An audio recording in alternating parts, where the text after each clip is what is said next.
Hi every one, നമസ്കാരം. പ്രിയപ്പെട്ട കുട്ടികളെ, രക്ഷിതാക്കളെ, ഇത് ഈ വെക്കേഷൻ ആരംഭിച്ചതിന് ശേഷമുള്ള മൂന്നാമത്തെ വീഡിയോ ആണ്. ഈ വെക്കേഷൻ വളരെ ഭംഗിയായിട്ട് നിങ്ങൾ ഓരോരുത്തരും ആഘോഷിക്കുന്നുണ്ടാവും, എൻജോയ് ചെയ്യുന്നുണ്ടാവും. അപ്പോൾ നമ്മളെ സംബന്ധിച്ച് ഇനി സ്കൂൾ തുറക്കാറായി. ടീച്ചേഴ്സൊക്കെ റിയലി ഒരു ഏപ്രിലിൽ ഒരു 15-ാം തീയതിയോടുകൂടി പോയി തിരിച്ച് മെയ് 1-ാം തീയതി വന്നു കഴിഞ്ഞു. അപ്പോൾ സ്കൂൾ സജീവമായി കഴിഞ്ഞു. അപ്പോൾ വരാനുള്ള സമയമായി. അപ്പോൾ കരുതലോടുകൂടി കാര്യങ്ങൾ ചെയ്തു പോകണം. അപ്പോൾ നമുക്ക് കുറച്ച് കാര്യങ്ങൾ പെട്ടെന്ന് പറഞ്ഞു തീർക്കാം.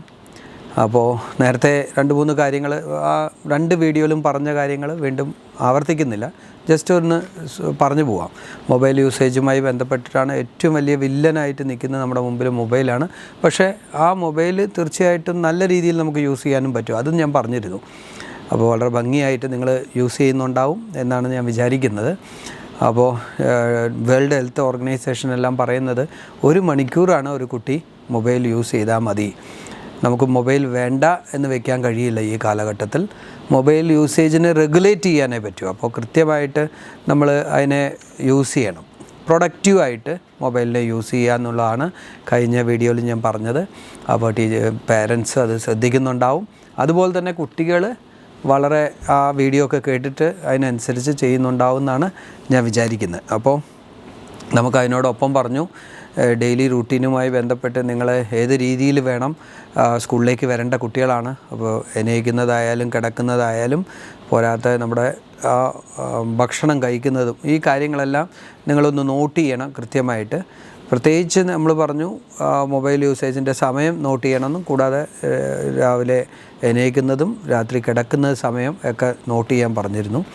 അപ്പോൾ അതെല്ലാം ചെയ്തിട്ടുണ്ടാവും എന്ന് വിചാരിക്കുന്നു. അത് ചെയ്യുമല്ലോ അല്ലേ? അങ്ങനത്തെ ചെയ്തിട്ടുണ്ടാവും. അങ്ങനെ തന്നെയാണ്, അത് ഉറപ്പാണ്. അപ്പോൾ പിന്നെ കൂടാതെ ഭക്ഷണം അത് വളരെ ഇമ്പോർട്ടൻ്റ് ആണ്. അപ്പോൾ ഭക്ഷണം ഇപ്പോൾ പൊതുവേ ഞാൻ മനസ്സിലാക്കിയത് പലരും ബ്രഞ്ചായിട്ടാണ് മോർണിംഗ് ബ്രേക്ക്ഫാസ്റ്റ് കഴിക്കുന്നതെന്നാണ് അറിഞ്ഞത്. ബ്രേക്ക്ഫാസ്റ്റ് നമുക്ക് കൃത്യമായിട്ട് ബ്രെയിൻ ഫുഡാണെന്ന് എല്ലാവർക്കും അറിയാം. അതിപ്പോൾ വൈകുന്നത് കൊണ്ട് തന്നെ ഒരു 11 മണിയോടുകൂടിയാണ് രാവിലത്തെ ഭക്ഷണം കഴിക്കുന്നത്. അപ്പോൾ ഉച്ചക്കലത്തെ ഭക്ഷണം സ്കിപ്പ് ചെയ്യും. അങ്ങനെ ഒരു 4 മണി 5 മണിക്കൊക്കെയാണ് പിന്നെ ബാക്കി കാര്യങ്ങളൊക്കെ ചെയ്യുന്നതെന്നാണ് മനസ്സിലാക്കുന്നത്. അപ്പോൾ അതെല്ലാം നമുക്ക് ട്രാക്കിൽ വരാം. ഇനി 2 ആഴ്ചക്കുള്ളിൽ നമ്മൾ സ്കൂളിലേക്ക് വരേണ്ടവരാണ്. അപ്പോൾ ആ കാര്യങ്ങളൊക്കെ പ്രത്യേകം ശ്രദ്ധിക്കുക. മാത്രമല്ല, നമ്മൾ പറഞ്ഞിരുന്നു ഹാൻഡ് റൈറ്റിങ്ങുമായി ബന്ധപ്പെട്ട് വളരെ ഇമ്പോർട്ടൻ്റ് ആണ് ഹാൻഡ് റൈറ്റിംഗ്. അപ്പോൾ അതുമായി ബന്ധപ്പെട്ട് നമുക്ക് ഈ വർഷം പ്രത്യേകിച്ച് പെൻസിലും കൊണ്ട് എഴുതേണ്ടതായിട്ട് വരും. അത് ഒഴിവാക്കണമെങ്കിൽ മസ്റ്റായിട്ട് പേന യൂസ് ചെയ്യുന്ന കുട്ടികൾ അത് കൃത്യമായിട്ട് എഴുതി ശീലിച്ചിട്ട് വേണം വരാൻ. അത് ചെക്ക് ചെയ്തിട്ടേ നിങ്ങൾക്ക് ഉറപ്പായിട്ട് പെൻ യൂസ് ചെയ്യാൻ സമ്മതിക്കുകയുള്ളൂ. അത് ഈ വർഷത്തെ തീരുമാനമാണ്. നിങ്ങൾ കുറച്ച് ചെറിയ കാര്യങ്ങൾ നിങ്ങൾക്കൊരു കമ്പൽഷൻ ഉണ്ടെങ്കിൽ നിങ്ങളത് ചെയ്യുള്ളൂ. അതെല്ലാം നിങ്ങളുടെ നന്മയ്ക്ക് വേണ്ടിയിട്ടാണ്. നാളെ നിങ്ങൾ എഴുതുമ്പോൾ ബ്യൂട്ടിഫുള്ളായിട്ട് എഴുതുമ്പോൾ സ്വാഭാവികമായിട്ടും മറ്റുള്ളവർ നിങ്ങളെ അപ്രീഷിയേറ്റ് ചെയ്യും. അപ്പോൾ ഇതെല്ലാം പറ്റാവുന്ന ഒരു ചെറിയ ഒരു ഇൻവോൾവ്മെൻ്റ് ഉണ്ടെങ്കിൽ ബ്യൂട്ടിഫുള്ളായിട്ട് നമുക്ക് എഴുതാൻ പറ്റും. അപ്പോൾ അതൊന്ന് നിങ്ങൾ കൃത്യമായിട്ട് ചെയ്യണം, എന്നാലേ നിങ്ങൾക്ക് പേന യൂസ് ചെയ്യാൻ പറ്റുള്ളൂ. അത് കൃത്യമായിട്ട് മുഴുവൻ ക്ലാസ്സിലെയും കുട്ടികൾക്കുള്ള കാര്യമാണത് പറഞ്ഞത്. ചെറിയ 1-2 ക്ലാസ് അല്ല പറയുന്നത്, ബാക്കി ക്ലാസ്സുകളൊക്കെ മുതിർന്ന ക്ലാസ്സുകളെല്ലാം പ്രത്യേകം ശ്രദ്ധിക്കുക. പിന്നെ മാത്രമല്ല, നമ്മൾ പറഞ്ഞിരുന്നു നിങ്ങൾ മൾട്ടിപ്പിൾ ടേബിൾസൊക്കെ പഠിക്കണം. മാത്തമാറ്റിക്സ് പൊതുവേ എപ്പോഴും കണക്ക് കൂട്ടാൻ ബേസ് സ്ട്രോങ് അല്ലെങ്കിൽ നമുക്ക് മാത്സിനോട് ഒരു വെറുപ്പുണ്ടാവും. അപ്പോൾ ബേസ് സ്ട്രോങ് ആക്കാൻ വേണ്ടി അതിന് വേണ്ട കാര്യങ്ങൾ, പ്രത്യേകിച്ച് ഇമ്പോർട്ടൻ്റ് ആയിട്ടുള്ള കാര്യമാണ് മൾട്ടിപ്പിൾ ടേബിൾ പഠിക്കുക എന്നുള്ളത്. അപ്പോൾ അത് കൃത്യമായിട്ട് നിങ്ങൾ 16 വരെ 16x16 വരെ പഠിക്കാൻ അന്ന് പറഞ്ഞിരുന്നു. അതെല്ലാം പ്രാക്ടീസ് ചെയ്തിട്ടുണ്ടാവുമെന്ന് വിചാരിക്കുന്നു. അപ്പോൾ ഇനി അങ്ങോട്ട് ടീച്ചേഴ്സൊക്കെ ഇവിടെ ഫുൾ ടൈം ഉള്ളതുകൊണ്ട് അവർ പല ആക്ടിവിറ്റി ഈ വരുന്ന വർഷം എത്ര ഭംഗിയാക്കാം എന്ന് പറഞ്ഞ് അവർ ഓരോരുത്തരും ചിന്തിച്ച് പ്രവർത്തിച്ചുകൊണ്ടിരിക്കുക. മീൻവൈൽ നിങ്ങളെയൊക്കെ കോൺടാക്റ്റും ചെയ്യുന്നുണ്ടാവും. അപ്പോൾ അതെല്ലാം ഭംഗിയാക്കുക. പിന്നെ മെയിനായിട്ട് പറയാനുള്ളത്, ഇപ്പോൾ ഇനി പാരൻസിനോടും കൂടി ഉള്ള ഇമ്പോർട്ടൻ്റ് ആയിട്ട് പറയുകയാണ്, യൂണിഫോമൊക്കെ വാങ്ങുക നേരത്തെ തന്നെ. പലപ്പോഴും ജൂൺ മാസം സ്കൂൾ തുടങ്ങിയതിന് ശേഷം 2 ആഴ്ച 3 ആഴ്ച കഴിഞ്ഞിട്ടൊക്കെയാണ് സ്റ്റിച്ച് ചെയ്ത് കിട്ടുന്നുള്ളൂ എന്നുള്ള പരാതികൾ ഒഴിവാക്കാൻ വേണ്ടി നമുക്ക് നേരത്തെ തന്നെ യൂണിഫോം പർച്ചേസ് ചെയ്ത് സ്റ്റിച്ചിങ്ങിന് കൊടുക്കുക. അതുപോലെ തന്നെ ഷൂ, അതുപോലെ തന്നെ ബ്ലാക്ക് സാൻഡിൽസ്, ഇതെല്ലാം മസ്റ്റാണ്. മഴക്കാലത്ത് നമുക്ക് ഷൂസ് ഇടാൻ കഴിയില്ലല്ലോ, അപ്പോൾ ബ്ലാക്ക് സാൻഡിൽസാണ് ഉപയോഗിക്കേണ്ടത്. അതെല്ലാം കൃത്യമായി ഇപ്പം തന്നെ പർച്ചേസ് ചെയ്യുക, അല്ലെങ്കിൽ അടുത്ത ആഴ്ച ആകുമ്പോഴേക്കും ഭയങ്കര തിരക്കാവും മാർക്കറ്റിൽ. അപ്പോൾ അതെല്ലാം കിട്ടാതാവും. ഇങ്ങനെയൊക്കെയുള്ള പ്രശ്നങ്ങൾ അവോയ്ഡ് ചെയ്യാൻ വേണ്ടി കൃത്യമായിട്ട് വന്ന് വേറെ ടൈപ്പ് സാൻഡിൽസൊക്കെ ഇട്ടിട്ട് വന്നിട്ട് പിന്നെ അത് പരാതിയായി, പിന്നെ വിളിക്കലായി രക്ഷിതാക്കളെ, അതെല്ലാം ഒഴിവാക്കിക്കൂടെ? നമുക്ക് ആദ്യം തന്നെ വരുമ്പോൾ വൃത്തിയായിട്ട് ഭംഗിയായിട്ട് വരിക, ചിട്ടയായിട്ട് വരിക. അപ്പോൾ ഫസ്റ്റ് തന്നെ നമ്മൾ ഒരു ഡിസിഷൻ എടുത്ത് മുന്നോട്ട് പോകുമ്പോൾ പാരൻസിനും ഒരു ആശ്വാസമാണ്, കുട്ടികൾക്കും അത് കാര്യങ്ങൾ ഭംഗിയായിട്ട് പോകാൻ കഴിയും. അപ്പോൾ ഇത്തരം കാര്യങ്ങൾ വളരെ ഗൗരവമായിട്ട് കാണുക. അപ്പോൾ ടെക്സ്റ്റ് ബുക്കൊക്കെ കിട്ടാവുന്നതൊക്കെ സ്റ്റോറി വന്ന് വാങ്ങുക. അത് കൂടാതെ അത് ബ്രൗൺ ഷീറ്റ് വെച്ച് കവർ ചെയ്യുക. മാത്രമല്ല നമുക്ക് ഫയൽ സിസ്റ്റം ആയതുകൊണ്ട് തന്നെ നമുക്ക് ഇപ്പോൾ ഇവിടെ നമ്മുടെ ഹോപ്പുമായി ബന്ധപ്പെട്ട് കുറച്ച് ഫയൽ നമ്മുടെ കുട്ടികൾ തന്നെ പ്ലാൻ ചെയ്ത് ചെയ്യുന്നുണ്ട്. അതൊക്കെ പർച്ചേസ് ചെയ്യാൻ പറ്റുമെങ്കിൽ അതൊക്കെ പർച്ചേസ് ചെയ്യുക ഫയല്. എന്നിട്ട് അതിൻ്റെ മാതൃകയിൽ നിങ്ങൾ ചെയ്യാൻ പറ്റുമെങ്കിൽ വീട്ടിൽ ചെയ്യുക. അതിവിടെ വരുമ്പോൾ സ്കൂളിലെ സ്റ്റോറിൻ്റെ അടുത്ത് തന്നെ കുട്ടികൾ അത് ചെയ്യുന്നുണ്ട്. അപ്പോൾ അതൊന്ന് നോക്കിയിട്ട് അതും നിങ്ങൾ പ്ലാൻ ചെയ്യുക. അപ്പോൾ അതെല്ലാമാണ് വളരെ ഇമ്പോർട്ടൻ്റ് ആയിട്ടുണ്ട്. പിന്നെ ഗവൺമെൻറ്റിൻ്റെ സൈഡിൽ നിന്ന് നമുക്ക് വളരെ ഇമ്പോർട്ടൻ്റ് ആയിട്ടുള്ളൊരു സ്കൂൾ സേഫ്റ്റി ഗൈഡ് ലൈൻസ് എന്ന് പറഞ്ഞ് വളരെ ബ്യൂട്ടിഫുള്ളായിട്ട് ഒരു 10 അധ്യായങ്ങൾ, ചാപ്റ്റേഴ്സ് വെച്ചുകൊണ്ട് ഓൾ ടുഗദർ ഒരു 56 പേജിൽ വളരെ വിശദമായിട്ട് എല്ലാ കേരളത്തിലെ മുഴുവൻ സ്കൂളുകൾക്ക് അത് ലഭിച്ചിട്ടുണ്ട്. അപ്പം ഞങ്ങളിവിടെ അത് വായിക്കുകയും അത് മനസ്സിലാക്കുകയും ചെയ്തു. വളരെ നല്ല രീതിയിൽ ഒരു ഇൻവോൾവ്മെൻറ്റ് ഗവൺമെൻറ് എഡ്യൂക്കേഷൻ ഡിപ്പാർട്ട്മെൻറ്റിൻ്റെ ഉണ്ട് എന്നുള്ളതാണ് നമുക്ക് മനസ്സിലാക്കാൻ കഴിയുന്നത്. അപ്പോൾ അതെല്ലാം നമ്മുടെ സ്കൂളുകളിൽ നടപ്പാക്കുകയാണെങ്കിൽ കുട്ടികളെല്ലാം സുരക്ഷിതരായിരിക്കും. കൃത്യമായിട്ട് എല്ലാ കാര്യങ്ങളും ഭംഗിയായിട്ട് അടുത്ത അക്കാഡമിക് ഇയർ പോകുന്നുണ്ടാവും.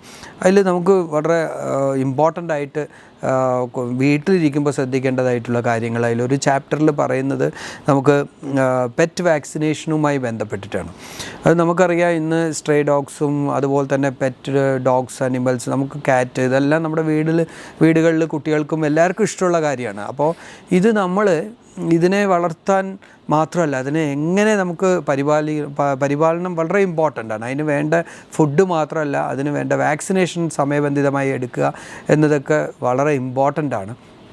അങ്ങനെ നമുക്കറിയാം, ചിലപ്പോൾ ഒക്കെ നമ്മുടെ കൊച്ചു കുട്ടികൾ ഈ കുഞ്ഞുങ്ങൾ ഈ ഡോഗായാലും കാറ്റായാലും അതിനെ കാണുമ്പോൾ ഇത് കൊച്ചു നായയല്ലേ, പപ്പിയല്ലേ, പ്രശ്നമില്ല എന്ന് വിചാരിച്ച് നമ്മൾ അത് മാന്തുകയോ കടിക്കുകയോ ഇതിനൊക്കെ കേരളം നെഗ്ലക്റ്റ് ചെയ്യും.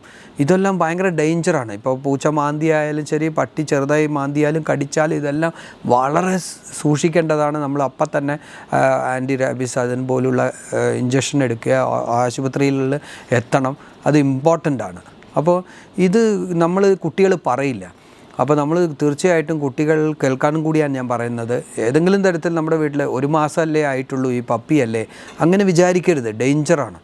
അപ്പോൾ അതുകൊണ്ട് തന്നെ അത്തരം കടികളോ അല്ലെ മാന്തലോ ഉണ്ടായിട്ടുണ്ടെങ്കിൽ ഉടൻ തന്നെ മുതിർന്നവരെ അറിയിക്കുക. അതിന് വേണ്ട നടപടികൾ മുതിർന്നവർ എടുക്കേണ്ടതായിട്ടുണ്ട്. അത് നിർബന്ധമാണ്. ഇത്തരം കാര്യങ്ങൾ വളരെ ഗൗരവത്തോടു കൂടിയാണ് നമ്മൾ കാണേണ്ടത്.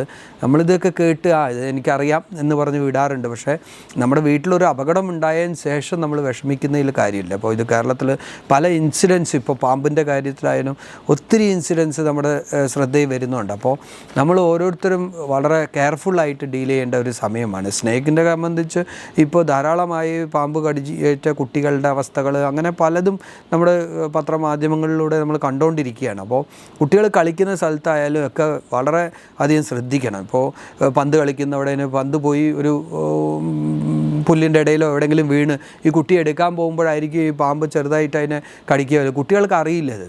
അപ്പോൾ അവിടെയൊക്കെ നമ്മൾ ശ്രദ്ധിക്കണം എന്നുള്ള ഒരു ഇൻറ്റിമേഷൻ നമ്മൾ കൊടുത്തു കഴിഞ്ഞാൽ കുട്ടി പോകുമ്പോൾ ഒരു നീളമുള്ള ഒരു സ്റ്റിക്ക് വെച്ച് അത് തട്ടി നോക്കി ബോൾ എടുക്കുകയും അങ്ങനെയൊക്കെ നമ്മളൊരു ഇൻസ്ട്രക്ഷൻ കൊടുക്കണം കുട്ടികൾക്ക്. കുട്ടികളല്ലേ, അവർക്ക് അത് ശ്രദ്ധിക്കുന്നതല്ല. കുട്ടികൾ എപ്പോഴും കളിസ്ഥലത്ത് കളിയാണ് അവർക്ക് ഇമ്പോർട്ടൻ്റ്. അപ്പോൾ നമ്മൾ മുതിർന്നവരാണ് അതെല്ലാം പറഞ്ഞു കൊടുക്കേണ്ടത്. അപ്പോൾ തീർച്ചയായിട്ടും ഈ വീഡിയോ അവരെല്ലാ കുട്ടികളും കേൾക്കണം. അതിന് വേണ്ടിയിട്ടാണല്ലോ നമ്മളിത് മെനക്കെട്ട് ചെയ്യുന്നത്. അപ്പോൾ തീർച്ചയായിട്ടും ഈ സ്കൂൾ സുരക്ഷാ മാനുവൽ വളരെ ഇമ്പോർട്ടൻ്റ് ആയിട്ടുള്ളൊരു കാര്യങ്ങളാണ് അതിൽ പറയുന്നത്. അതിൽ ഈ പ്രധാനപ്പെട്ടതായിട്ട് ഞങ്ങൾക്ക് മനസ്സിലാക്കാൻ കഴിഞ്ഞത്, ഇപ്പോൾ സ്കൂള് ചെയ്യേണ്ട കാര്യങ്ങൾ ഞങ്ങൾ ചെയ്യുന്നുണ്ട്, അതിന് ഞങ്ങൾ പ്ലാനിങ് ആയിക്കഴിഞ്ഞു, അതെല്ലാം എക്സിക്യൂഷൻ നടന്നുകൊണ്ടിരിക്കുന്നു ഇവിടെ. പക്ഷേ വീടുകളിൽ രക്ഷിതാക്കളും കുട്ടികളും ശ്രദ്ധിക്കേണ്ട കാര്യങ്ങളാണ് ഞാൻ പറഞ്ഞത്. അപ്പോൾ തീർച്ചയായിട്ടും വാക്സിനേഷൻ വളരെ ഇമ്പോർട്ടൻ്റ്. നമ്മുടെ വീട്ടിൽ പെറ്റ്സ് ഉണ്ടെങ്കിൽ അതിന് വേണ്ട കാര്യങ്ങൾ വാക്സിനേറ്റ് ചെയ്യുക, അതിന് വേണ്ട മുൻകരുതൽ ഇമ്പോർട്ടൻ്റ് ആണ്. ആ കാര്യങ്ങളൊക്കെ ചെയ്യാൻ രക്ഷിതാക്കൾ ശ്രദ്ധിക്കുക. കുട്ടികൾ ഇത് കേൾക്കുന്നത് ചിലപ്പോൾ അച്ഛനും അമ്മയും തിരക്കിലായിരിക്കും, അവർ ഉദ്യോഗസ്ഥരായിരിക്കും, അവർ ഈ വീഡിയോ കാണണമെന്നില്ല. പക്ഷേ നിങ്ങൾ നിർബന്ധമായി കേട്ടിട്ട് അച്ഛനും അമ്മയോടും പറയണം, ഇങ്ങനെ പെറ്റിന് സമയമായി, അതിന് ഇഞ്ചക്ഷൻ എടുക്കണം, അതിൻ്റെ കാര്യങ്ങൾ ചെയ്യുക. കൂടാതെ നമ്മുടെ വീട്ടിൻ്റെ പരിസരത്ത് എവിടെയെങ്കിലുമൊക്കെ എന്തെങ്കിലുമൊക്കെ കെട്ടിക്കിടക്കുക, ആവശ്യമില്ലാത്ത സാധനം അടുക്കി വയ്ക്കുകയൊക്കെ ചെയ്യുമ്പോൾ ഇതിൻ്റെ ഉള്ളിലൊക്കെയാണ് ഈ പാമ്പുകളൊക്കെ കയറി ഇരിക്കുന്നത്. അവിടെയൊക്കെ പോകുമ്പോൾ സൂക്ഷിക്കുക. കഴിയുന്ന മുതിർന്നവർ അത്തരം സാധനങ്ങൾ ഒഴിവാക്കുക. കാര്യങ്ങൾ നമ്മൾ എപ്പോഴും ഇത്തരം സംഭവങ്ങൾ നമ്മുടെ ശ്രദ്ധയിൽപ്പെടും, പിന്നെയും മാറ്റി വയ്ക്കും. നമുക്കത് നമ്മുടെ ഒരു ശീലമാണ്, നാളെ ചെയ്യാം അല്ലെങ്കിൽ മറ്റേ ഇങ്ങനെ മാസക്കണക്കിന് അതവിടെ ഇരുന്ന് പാമ്പുകളായ പെറ്റ് പെരുകി പ്രശ്നങ്ങളിലേക്ക് പോകും. അപ്പോൾ ഇതെല്ലാം ശ്രദ്ധിക്കാനാണ് കൂടിയാണ് ഈ വീഡിയോ ചെയ്യുന്നത്. അപ്പോൾ തീർച്ചയായിട്ടും നമുക്ക് സ്കൂളിലേക്ക് വരാനുള്ള സമയമായി. നമുക്ക് എല്ലാം കൊണ്ടും സന്തോഷത്തോടു കൂടി നാളേക്കുള്ള ഒരു ഫ്യൂച്ചർ ജനറേഷനെ ഒരു സ്കൂള് എത്രമാത്രം ഇമ്പോർട്ടൻ്റ് ആണ് നമ്മുടെ സമൂഹത്തിന് എന്ന് മനസ്സിലാക്കി പ്രവർത്തിക്കുകയാണ് നമ്മൾ ഓരോരുത്തരും. രക്ഷിതാക്കളും ടീച്ചേഴ്സും ഒപ്പം നിന്നാലേ നമ്മുടെ കുഞ്ഞുങ്ങൾക്ക് സന്തോഷത്തോടു കൂടി അവർക്ക് വളരാൻ കഴിയൂ. അതിനുള്ള അവസരങ്ങൾ നമ്മൾ ഓരോരുത്തരും നമ്മളാണ് അതിന് റെസ്പോൺസിബിൾ ആയിട്ടുള്ള ആൾക്ക്, നമുക്കത് ചെയ്തേ പറ്റൂ. അതുപോലെ കുട്ടികൾ ഇതെല്ലാം നാളത്തെ ഭാവിക്ക് വേണ്ടി വളരെ മിടുക്കരായിട്ട് ഇവിടെ ഈ ഭൂമിയിൽ സന്തോഷത്തോടു കൂടി ജീവിക്കാൻ വേണ്ടിയിട്ടാണ് എന്ന് മനസ്സിലാക്കി നമുക്ക് ഒരുമിച്ച് മുന്നോട്ട് പോകാം. അപ്പോൾ ഇനി ഒരു വീഡിയോ ഇപ്പോൾ തൽക്കാലം ഈ വെക്കേഷനിൽ ഉണ്ടാവില്ല. അപ്പോൾ നമ്മളിനി ജൂൺ 1-ാം തീയതി കാണുന്നുണ്ടാവും. ജൂൺ 1-ാം തീയതി അടിപൊളിയായിട്ട് സ്മാർട്ടായിട്ട് ഹാപ്പി ആയിട്ട് സ്മാപ്പി ആയിട്ട് വരിക. രക്ഷിതാക്കളും അതുപോലെ തന്നെ ഹാപ്പി ആയിട്ട് സ്മാപ്പി ആയിട്ട് ഇരിക്കുക. Okay, take care. Thank you so much.